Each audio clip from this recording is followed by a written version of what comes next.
Hello, everyone. Welcome into another episode of Just Another Year Chicago. My name is Tony Sapita. I am joined again by my co-host, Nick Barr. How you doing today, Nick? I am doing fantastic, Tony. I gave my salute way too early, and I realized that, but we are here.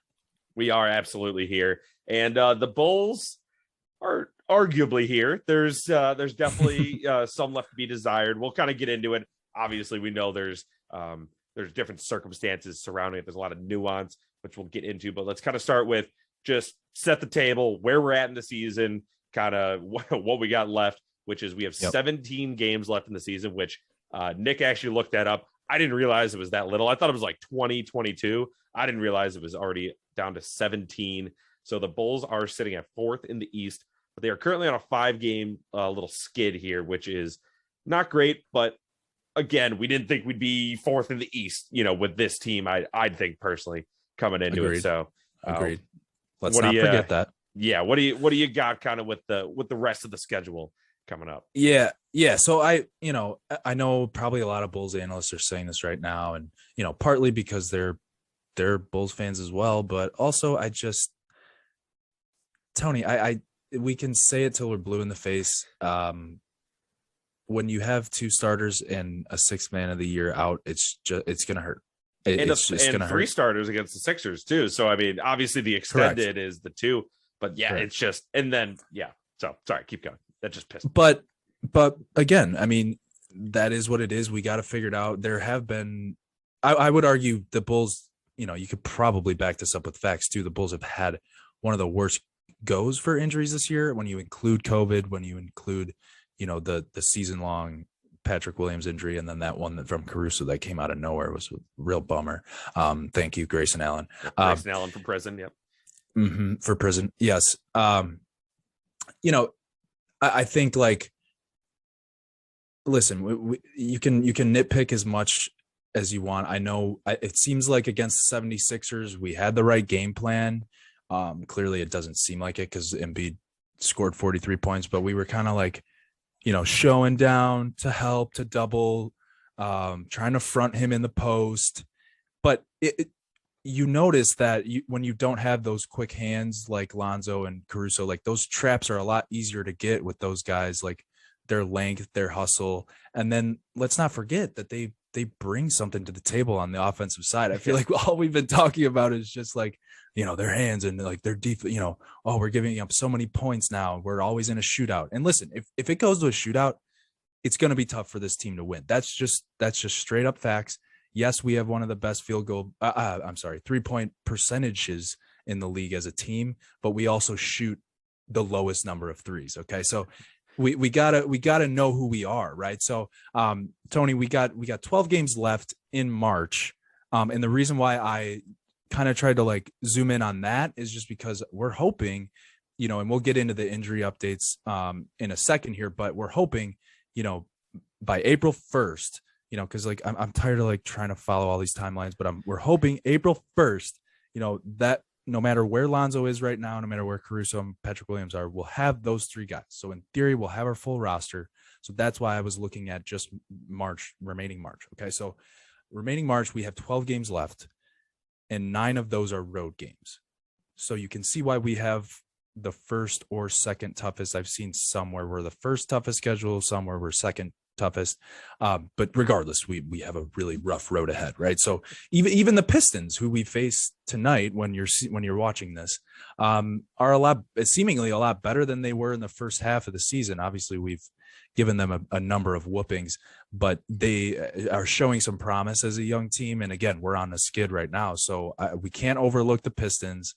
So the first things are first. And again, with new news that came out, I can't believe I just said that, but Vucevic questionable against the Pistons. So then you got another wrench thrown in there, right? So it feels like things are kind of piling on, and it's getting harder and harder to make excuses. But at the same time, you gotta like just acknowledge the facts for what they are. Like, that's 3 starters and a really good, basically 6th man of the year contender. What do you expect? Okay. I mean, yes, when you look at the numbers, it really sucks when you see that we're 1-14 against the top teams in the league, the top 7 teams in the league. And, couple of those 76ers games. I mean, they have our number, man. They dropped us with the full squad. I think we only were missing Kobe White. So not a whole lot of excuses you can make for that, Tony. So while I think people are overreacting, let's just be honest with ourselves. 12 games left in March, 9 are road games. And remember, we got Pistons getting better, Cavaliers, who I think we're going to just pretty much compete with for the 4th or 5th spot. So Cavaliers, that's a big one. Kings, let's hope we can get that. But again, road game, Jazz, road game, Suns, road game. Bucks, we'll see them again. Let's get some redemption. Pelicans, they're actually doing really good in the second half of the season so far. They have one of the best net ratings. Play the Cavs again. So there's just a lot going on, but I'm hoping by April 2nd, when we play the Miami Heat, the target, the number 1 team in the East, I'm hoping we got a squad and we can really evaluate how we match up. And now when April 2nd rolls around, Tony, we're going to be able to make another excuse because we're going to say, well, they haven't gelled together yet or whatever. But at some point, you got to draw the line. I think, Tony, we can both acknowledge, and I'll let you elaborate on this in a second, that, this team has exceeded expectations, even if the season stops right now. This seems to be a 1st or 2nd round playoff team. And I think we should be very happy with that. Tony, what are your thoughts? Yeah, that was perfect what you just said at the end there, because what I was going to say is, so a couple things here. If you take it all the way back to the start of the season, I think our prediction was 4th or 5th in the East. We'd have to look that up to be exact. And we had the record totally wrong. And basically we're like, yeah, they'd have the best record, in NBA history. They'd be 5th in the East. We had a little snafu on that one. But if we said, yeah, we'd be 4th or 5th in the East, fully healthy all year, we'd be like, that's fine. That's exactly what we, predicted. That's pretty dang good. But then if, again, going back then, say, where do you think we'll be without Lonzo for half the season? Without Caruso wasn't, it was the legend of Caruso, but we didn't see him actually be like this awesome defender yet. But without Vooch for a couple games, I know that doesn't really count as much now, but Patrick Williams, who we expected to take a big leap this year, I would have said it'd be us, the Magic, the Pistons, just about, and the Cavs, but I didn't think the Cavs would be good. Right at the bottom. I really did. Obviously, we've just exceeded expectations so much for kind of an extended period of time without those guys that now, and I'm very guilty of it. I'll sometimes catch myself saying, oh man, we suck now. It's like, we were just way too good with none of our, half of our starters. Levine missed time. Like, all these guys missed time. And we just outperformed expectations. So we're like, why aren't they doing it anymore? It's like, well, sometimes 100%. Water finds its level. It is what it is. And the thing I was just going to touch on that Pistons game. It was actually something I liked that we could bring forward, or not 76ers game that we can bring forward. And I don't know if we can do it with the Pistons. It doesn't really matter as much, but with these better teams going forward, Harden kind of came out hot on us. Joel Embiid obviously came out hot on us, but they did start when they'd send the double teams, they trap on the perimeter, and they're really good at that. And Ayo was awesome at that. He was absolutely just, he had a great play where he jumped a passing lane, took it down for a layup. And that's what, like you said, to bring it back to Lonzo and everyone, that's what Lonzo with his long arms, that's what he was doing before he left. And then also being one of the greatest 3-point shooters in the history of the game, which was unreal. And Caruso does that too with his fast hands. That's what we're missing. Yes, 100%. There was another play I remember, just piggybacking off of that, where I think Harden was dribbling towards Embiid, hoping for a handoff, and he just straight up took the ball. Yeah. I think he ended up having to do a jump ball with Embiid. So, he did. What are you gonna do? That was awesome, and he lost the hell out of that jump ball. Oh, yeah. But it ruled, man. Just seeing a guy doing that against the top players in the league, like one of the best big men we have seen in a long time. James Harden, obviously really good, and little Ayo, man, is just there, and he deserves it. And that would be one of the biggest takeaways, right, for this season, is like, I feel a lot better about this team going in the playoffs, and a big part of that is because of Ayo, is because I know I'm not getting a big drop off the bench. Like, in fact, sometimes he's going to provide even more, like maybe on a given night than Lonzo is offensively. Lonzo gets his hands in so many aspects of the game. Like, so I think we should feel good about that. So I agree with you 100%. But like you said, just imagine if we had the two other guys that, they do that a lot too. And basically lead the league in steals, things would look a little different. Again, I don't know if we would have won that game or not, but it sure as hell would have looked different. My last thing on this topic, because I just want to give a little more IO love, and then we'll move on, is what's going to be awesome, like you kind of said, Nick, is when IO is playing. And I mean, I'm sure he'll want to play more. He deserves to play more. But Lonzo, he has the starting role still, of course, and he deserves it. But when Io's playing instead of 43 minutes a night, where he can only exert, not 43, but where he can only like exert, 38. Yeah, he's basically. playing like 38. Yeah, he's playing a lot. Because him and Kobe like are taking a 36 lot or of something. switch it off a lot. Yeah, they're also on the floor a lot at the same time. But when Io's coming in for those like 3-minute spurts when these guys need a rest, where we're kind of caught in this situation where, Io's coming out when Giannis is coming out, James Harden's coming out, and that's when we're putting in, just it was Alfonso McKinney for a bit, like these other just kind of just guys off the street at that point. So that'll be awesome when he's the burst of energy, and he's an NBA starter on arguably a good amount of basketball teams right now. So I'm excited for that. Speaking of the bench mob, so before we kind of get into all the injury updates, we'd like to thank our sponsor, The Bench Mob. The Bench Mob was started in 2010. It has reemerged in 2021 to represent the best bench players in the league. Go to to get your Bench Mob merch, head over to the link in our description. Use code J20, JAY20 for 20% off your order. Look at this. Chai Slamma Jamma. Shout out Stacey King. Just a fantastic shirt.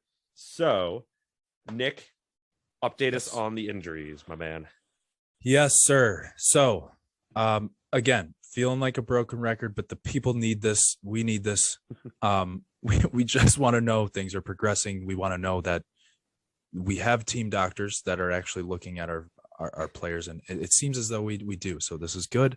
Nice. So Caruso, P. Will, Lonzo.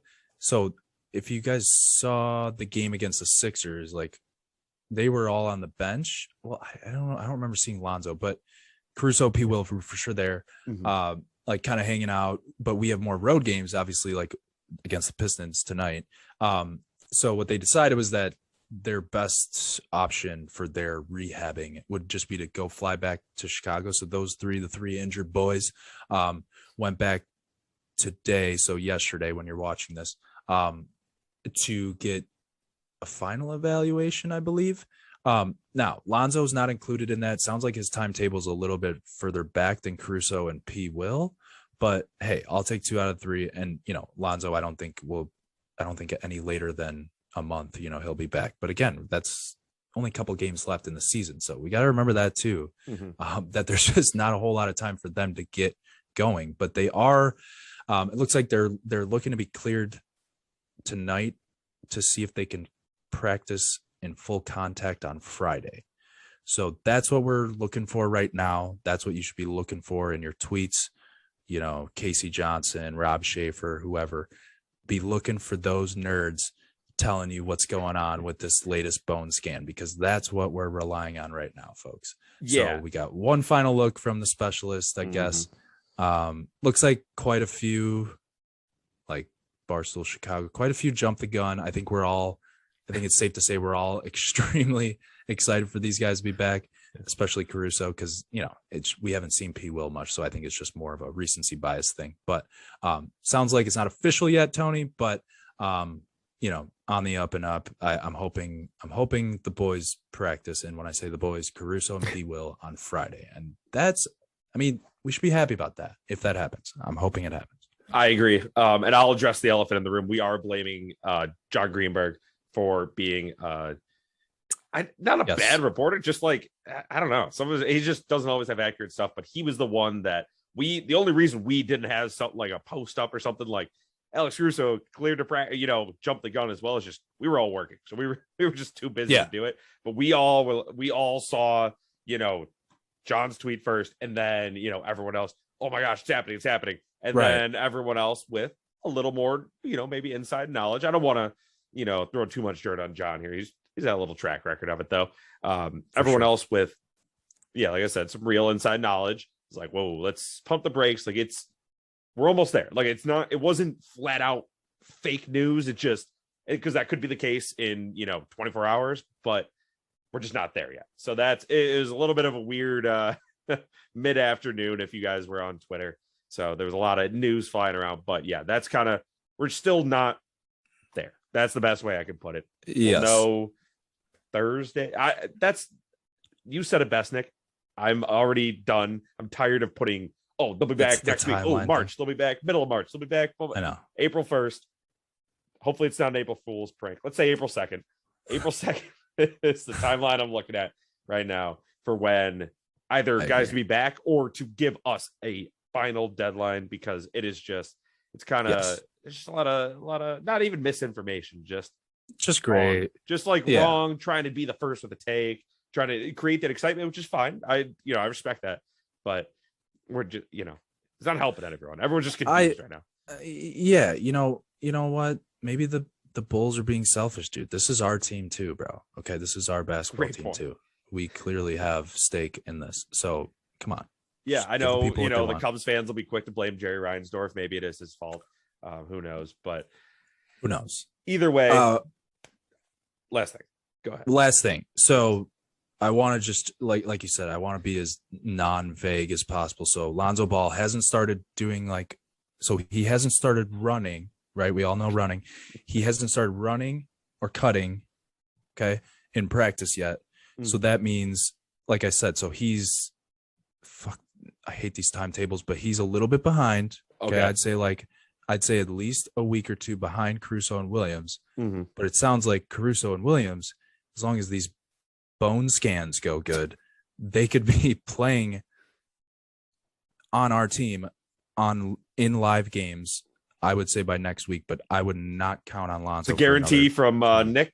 Caruso and Patrick Williams will be back next week. Yep. Lonzo, it sounds like he's saying just after that.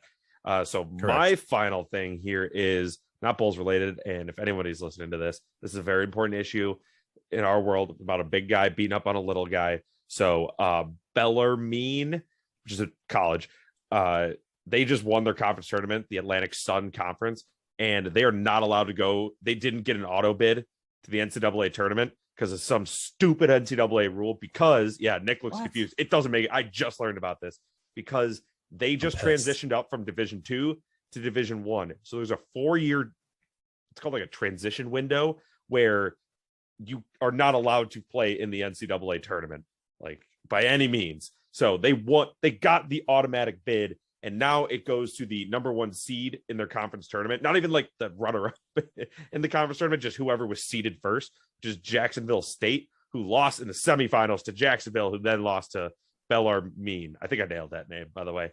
Dude, God damn it. Please consider donating. Why is there a statute of limited? What is this? The DMV? Like, this is terrible. We're talking about sports here. It's competition. If you win, they came out from Division 2 and won a Division 1 tournament, and they're not allowed to be in the tournament because it's unbelievable. It's unfair. Like, I get if you were going down or something. They need like 4 that. years. They got their D1 permit today, not their license. Yeah. It's like how the kids can't go to the draft for, obviously now it's 1 year, but like, where it's like, no, you got to get your full education before we know that we're comfortable with you making your own decisions in the NCAA tournament. Absolutely ridiculous. So if anybody listen to this, fight the good fight, tweet out, I hate you, NCAA. Hashtag Bellarmine. Yep. That's what we're I'm going all with. about it, dude. It really rolls off the tongue. It sounds a little too close to Belarus, but we'll just move on. It does, and that's why I wanted to clarify it was a college. So justice for Bellarmine. That's the hashtag. Okay, everyone. Yes. That's So I'm going to tweet that, and no one will get it because no one else is still listening. So with that, that'll do it for this episode of Just Another Year Chicago. My name is Tony Cepeda. Thank you again to my co-host, Nick Barr. Thanks for tuning in, everyone. Till next time, Bulls fans, keep seeing red.